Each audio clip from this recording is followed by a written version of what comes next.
everybody. I have been asked to do a little bit of a tutorial on how I made my Rhinebeck sweater. Maybe a handful or half a dozen people have asked me for the pattern, and I don't have a pattern. If I get a tremendous response, I will try to write something up. I don't know how I'll do the sizing. Maybe some lovely tech editor will help me, but I'm not a designer, so bear with me. I will go quickly over how I did this garment. I was inspired by two things. The kaleidoscope, which unfortunately I could not participate in because they did not have kits available in the colorways.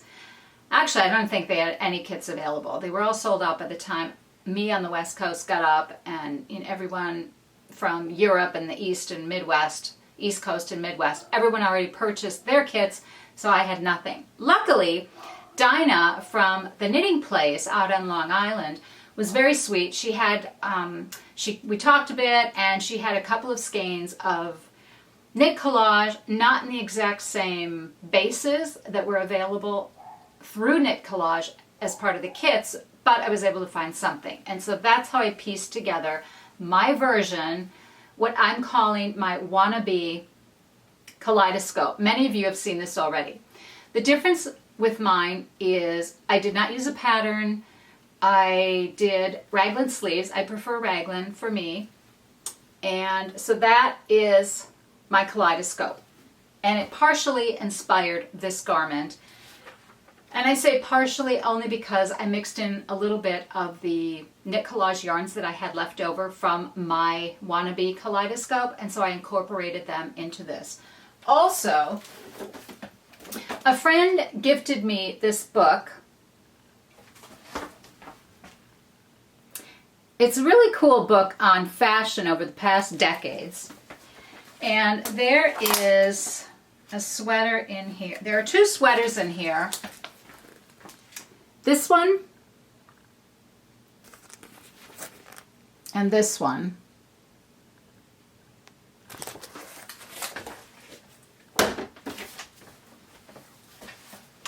And those two things, the pictures from that book and my version of the kaleidoscope, inspired this garment. So I guess I'll go over very quickly. Based on my version of the kaleidoscope, the neckline was a little too, I don't want to say too wide because I like wider necklines, but something about it just, it sat up a little too high, which was okay, but I would have liked it a little bit narrower. So this one I cast on fewer stitches. I used a 15 needle, I cast on 40 stitches, and I forgot how I calculated out my raglan. I think I based it on, because I was experimenting with my kaleidoscope, wannabe kaleidoscope, I think I did, I don't remember exactly if I put like 5 stitches to start my raglan, so 5 for what would be the shoulders, and leading into the sleeves. I forgot exactly how many stitches I used, and then I did my raglan increases. And I think I did make one left, make one right, so that they would mirror each other on either side of the sleeve where the raglan is, from the front and the back. I did short rows in the back. I always do short rows, so I just worked some short rows in here. I started my bobbles almost immediately. I did not pay too close attention where I was placing the bobbles here. I just placed them at random, and I sort of wish I would have calculated a little better the placement, because the sleeves are beautifully placed, and I wish I had paid a little closer attention to that, but it's not the end of the world. It still looks cool. So the short rows. Then when I got to the length that I wanted, for me, I like a depth from like sort of the collarbone down to the underarm of about 7 inches, maybe 7.5. I do not like deep raglans, or even if you're doing a yoke sweater, I want it to fit pretty closely up under my arm. So I tried on the garment, I would try it on as I was going. I'd separate for the sleeves, and then work the body. When I got down to the bottom, just before my little hem here, you can see my little hem, I did not do a ribbing, I decided to just do sort of a garter stitch. I did 1 or 2 short rows in the back. So here, right, I did like, I would knit across, German short row, purl back, German short row, I would go to my purl faux seam, which I'll talk about in a second. I would go, I'd go to my purl faux seam, German short row, work back in purl, German short row, and come back. Because this yarn is so thick, I think I only did that like one set, and one set is the knit and the purl side, and then I was done with that. And then to finish this, sorry. So the hem, then I did, after the German short rows, then I did a purl row, a knit row, a purl row, and I bound off and knit, okay, so that I have my little garter. And I just thought that was a little different than doing a ribbing. Most of you know that have followed me for a long time, you know that I always do a purl faux seam once I get to sleeve separation. And my purl faux seam, so on patterns, when you're going to separate for the sleeves, you'll cast on a certain number of stitches. I always cast on 1 extra stitch, and I make that my purl faux seam, so that I run that purl seam. I put markers on either side of that seam, so I remember that's a purl faux seam, and I do that down the body. And I also, once I get to the sleeves, I will do the same thing with the sleeves. So that I used to love knitting in pieces, and I still do. The thing I really like about it is the shape. I really love that they're very, I don't want to say structured, because structured might imply stiff. I just love, we are not tubular, right? Our bodies are not tubular. And so I find that purl faux seam down both the sleeve and the bodice, I feel it just gives a little bit of structure to a garment. It just looks less tubular. And can you see? I don't know if you guys can see. I should probably see. Oh, you can't see. I'll insert a picture of the side. I will insert a picture, a side view, so that you can see that the bodice hangs straight across, right? And that's why I do the German short rows right before I do whatever hem I'm going to do. I do it on all my garments, because you guys know quite often that when you do a garment and you're in the round, a lot of times that back hem, the bodice, always rides up a little bit. And I don't like that, so I always do the German short rows right at the bottom, right before, and depending on the weight of yarn will determine how many times I do that. If I want it fairly even, like I said, for this particular wool, and weight of, this is super bulky yarn, so I only needed to do it once, 1 set, knit and purl side. If I was using, let's say, a DK weight yarn, I might do 2 or 3 sets. So I'll knit across, German short row, purl back, German short row, knit across, German short row, purl back, German short row, and I might do that one more time. So maybe 2 to 3 sets, just depending on the weight of yarn, so that the garment will sit fairly level across the back. And even if the back is just a tiny bit longer than the front, I would prefer that to the back riding up, or kind of flaring out and riding up. Oh, and speaking of flaring out, something else I do just before I get to hems is I will decrease a couple of rows before I'm getting ready to do my German short rows.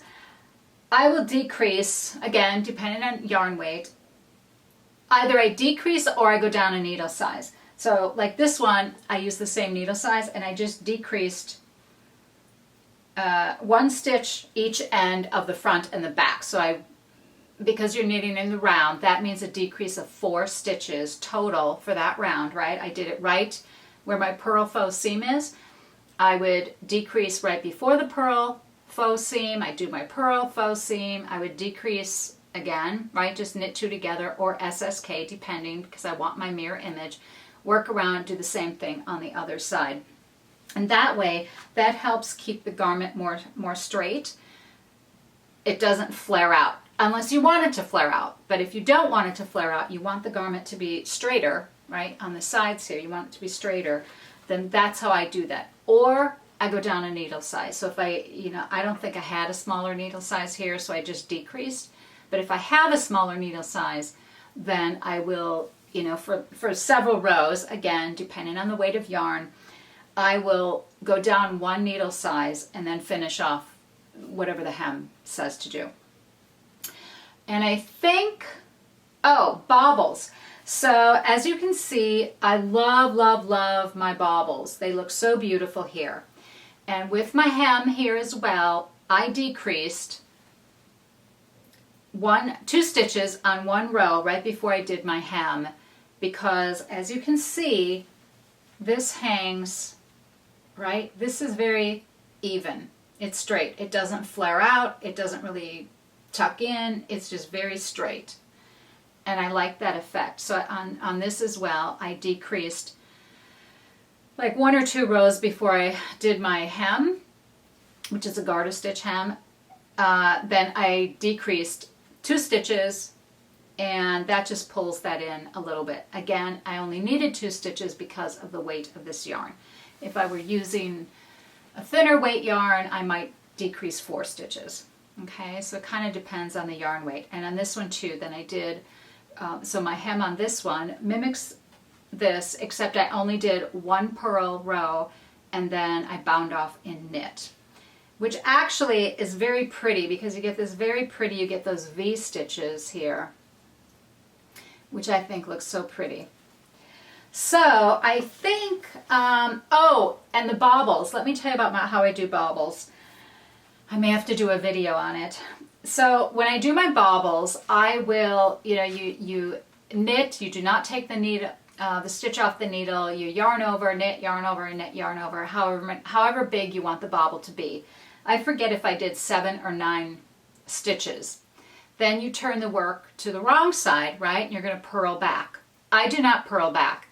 I knit 1, purl 1, knit 1, purl 1, knit 1, purl 1 to the end. Then I come back to the right side of the work. I will slip that first stitch.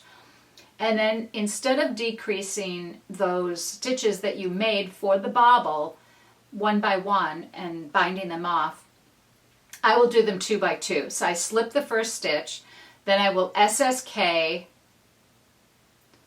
the next 2 stitches, and then I will bind that off. Then I will do knit 2 together so that they kind of face each other, right? And then bind that one off. And I do that across depending upon how many stitches you have left. And I found that and somehow that gave me a nice texture to the baubles. You know how baubles can look a little wonky sometimes. And then after I did all the bind offs, before I actually slip that stitch off the needle, I will put that stitch, well, it's on your right hand needle, so I put it back on the left hand needle and I knit it once more, just to give it a little breathing room. I just find that for me, I just think it looks a little nicer. And then I also do not have a lot of gaps, as you can see. Sometimes when you make baubles, especially big ones, your yarn will give you little gaps, little holes around the bauble.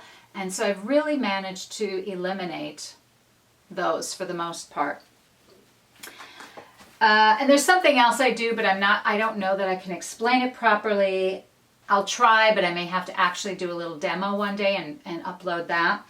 So once I do my bauble and, I work them all the way around and I come back to a bauble, you know how sometimes baubles can look a little sad? They're sort of sad looking and they droop down. I don't like that. So I will take a little piece of, one thread, piece of yarn that might be a little longish on the bauble. I will put that up on the needle, and before I knit that stitch just above the bauble, I take part of the bauble, like a larger stitch. I put it up on the left hand needle, and I look to see if my bauble looks fairly spherical, and then I will knit those 2 together. That keeps the bauble, will be, like Mrs. Maisel says, tits up. It will keep my bauble up and facing, right, they're very erect, facing forward, and they don't look sad and droop down.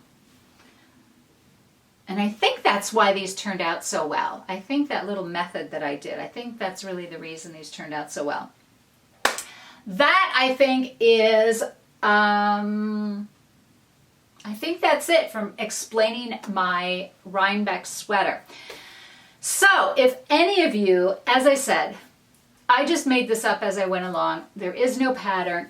If I get a lot of requests for a pattern, maybe I will write it up as a recipe and just make it available for free. If you've made the knit collage, then you kind of know how many stitches you need for your body and around your yoke and that. And I think that can help you.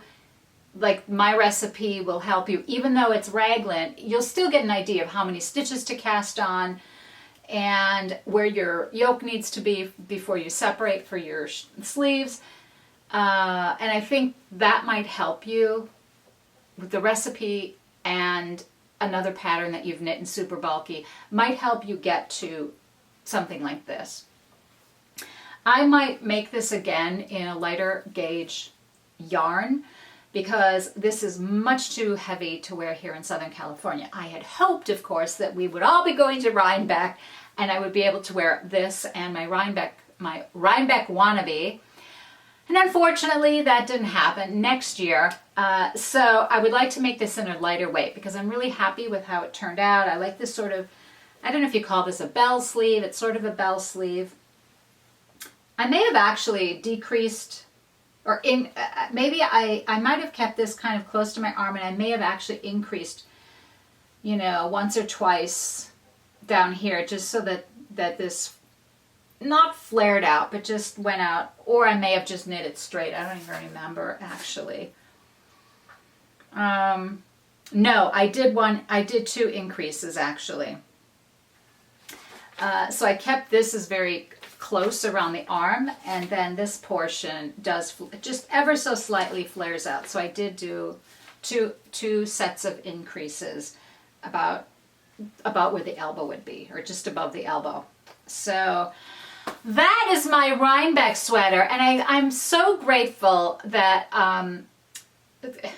Kitty and Jessie from, oh my gosh, what's the name of they have a new podcast. They are such delightful ladies. I started watching them a few weeks ago, a month or so ago. They are really fabulous. And they have actually reached out to me and asked me, they wanted to show my sweater on their channel. And I said, yes, of course. I've been planning on doing a little tutorial about my sweater because I've had some requests for that.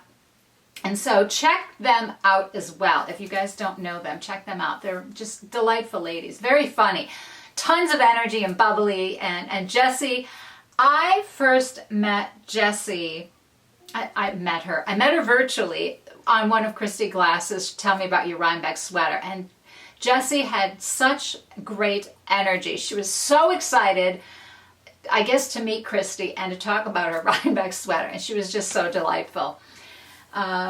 So anyway, so I hurried up and put this together. So I hope it all makes sense. Please feel free to ask any questions. Message me, leave comments below. You can message me on Ravelry, on Instagram. Here, I do read all my comments. I love the comments. Thank you so much. And I guess that about does it. I'm blah, blah, blah, blah, racing through because I want to get this out before Kitty and Jessie's video uploads so that this is available here on my channel. I hope I didn't bore you guys too much. Really, this video is only for those of you who are interested in maybe recreating this to some extent or maybe doing your own version of it. Thank you so much for watching, and I will see you guys next time around. Bye!